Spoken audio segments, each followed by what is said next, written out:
কেন্দ্রীয় কর্মসূচি সেভাবে দাগ কাটতে পারছে না, আর জেলাভিত্তিক আন্দোলনও চিমিয়ে কোনো কর্মসূচিতে সেভাবে লোক আসছেন না। বাংলায় বিজেপির কর্মী সমর্থকরা কার্যত দ্বিধাবিভক্ত। কোনো শীর্ষ নেতাদের যাকে নিচুতলার নেতাকর্মীরা ঝাঁপাবেন, কোনো লবি ধরবেন, তা বুঝে উঠতে পারছেন না নিচুতলার নেতাকর্মীরা। কারণ একটাই, কেন্দ্রীয় নেতারা কাকে বঙ্গ বিজেপির দায়িত্ব দেন সেদিকে তাকিয়ে গেরুয়া কর্মীরা।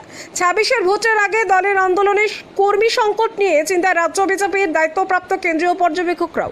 আন্দোলনে নামতে কর্মীদের বড় অংশের অনীহা নিয়ে কেন্দ্রীয় পর্যবেক্ষকদের কাছে জেলা থেকে আসা রিপোর্টও এসেছে, যা দলের সাংগঠনিক দুর্বলতা ও কোন্দলের ছবিকেই সামনে আনছে।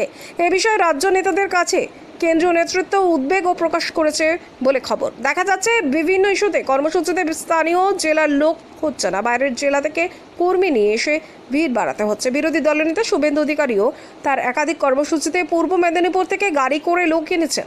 হাতে গোনা দু একটি জেলা বাদ দিলে